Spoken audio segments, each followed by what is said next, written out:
from Kit Guru, and in this video I'm going to be doing an unboxing of probably the most beautiful keyboard I've ever seen, and it's the Azio Retro Classic Vintage Typewriter USB backlit mechanical keyboard in the colour Posh. So it's this really nice white colour with these like copper accents on it. On the back of the package, it gives us a little bit more information. So a classic reborn inspired by a typewriter-inspired mechanical keyboard that combines retro aesthetics with state-of-the-art technology. So it looks like a sort of typewriter style, but it actually has got mechanical switches, and of course it is backlit as well. And the backlights are this sort of quite unique orange colour, so it'd be quite interesting to see what these look like. And then it tells you that they use genuine leather, which is definitely sort of a material I've never seen in a keyboard. And then the outside is an alloy, and it's covered in sort of that copper colour. And they've used like industrial bolts and things to give it that sort of retro look. Then it tells you that it's got premium illuminated mechanical keys, and that it's the right height, so you can adjust the height of this particular keyboard. I'll start off by sliding it out of this little sleeve that it comes in. The box is very sort of collector-y. It's a really nice box. It's sort of a cream colour, and then you've got this like embossed coppery shiny material on there, and it's magnetic as well. So I want to do an unboxing of this just because the packaging is so nice.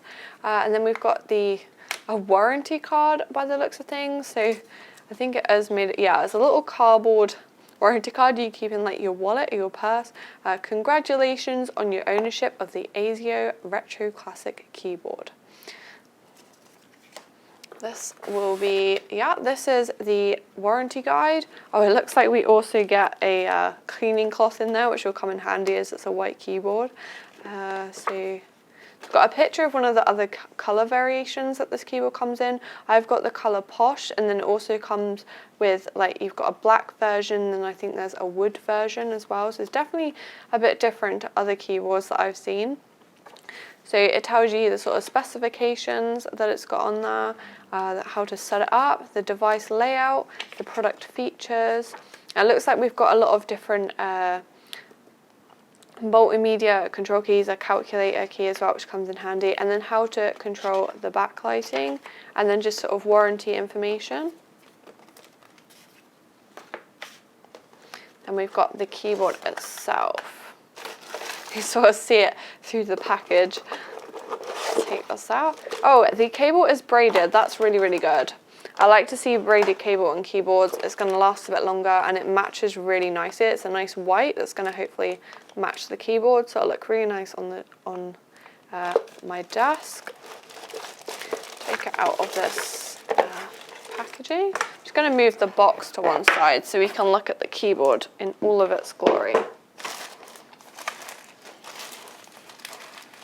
Wow, that looks nice.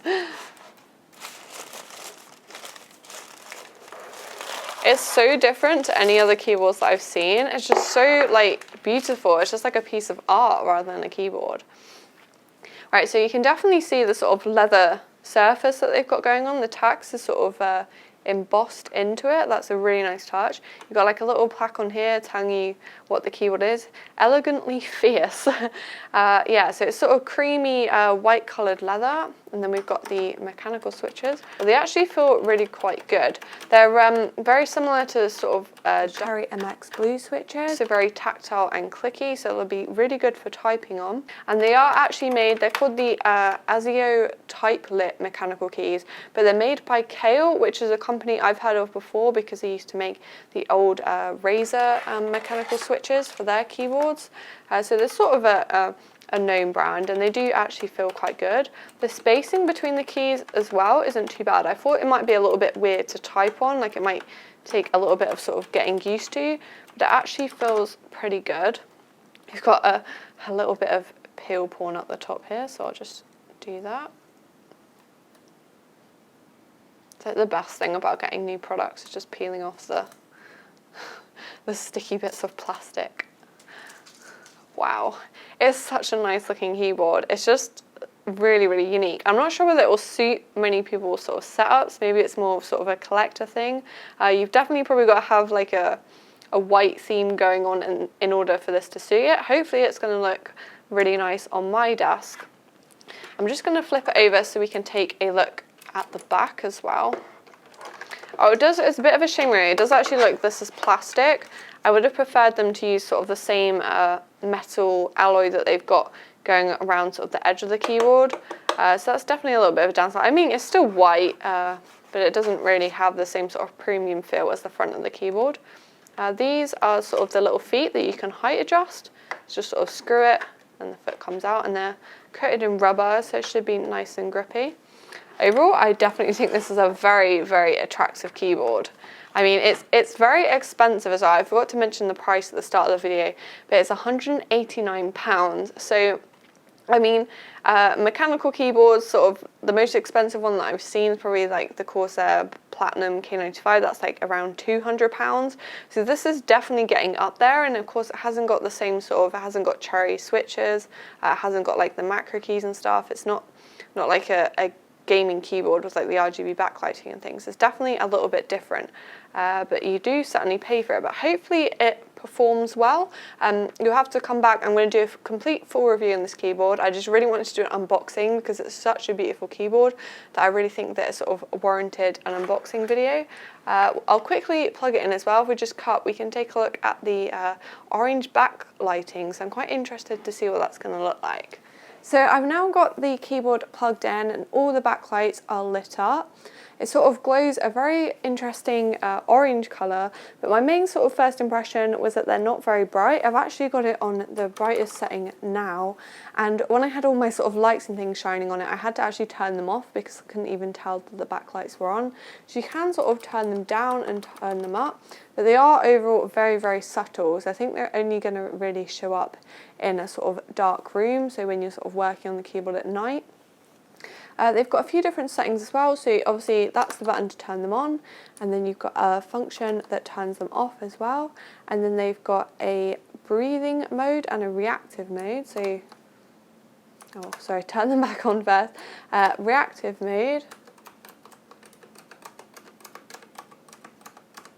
that's quite nice, very subtle. There aren't any options to change the speed or anything, but it does look pretty nice. And then we've got the option to change the breathing mode. That looks pretty good. That's nice. At least it comes with other effects that aren't just sort of like off and on. And then obviously like change the brightness. It does look like the lights for the numlock and the caps lock do sort of actually light up white. I think maybe this keyboard would have looked a little bit better with white backlighting maybe, but the orange is definitely unique, and it does sort of link in very well with the copper colour that this keyboard's got going on.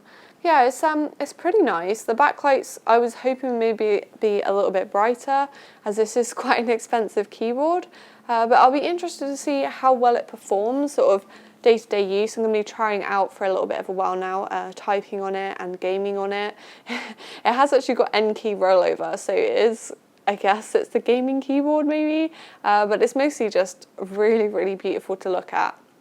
But yeah, we'll see if it's worth that price tag and whether it's just a case of it looks beautiful but it's useless to use, or whether it is actually going to be a keyboard that's good for sort of day-to-day use and it doesn't just look amazing. If you like this video from Kit Guru, give it a thumbs up. If you'd like to see more from Kit Guru, hit the subscribe button.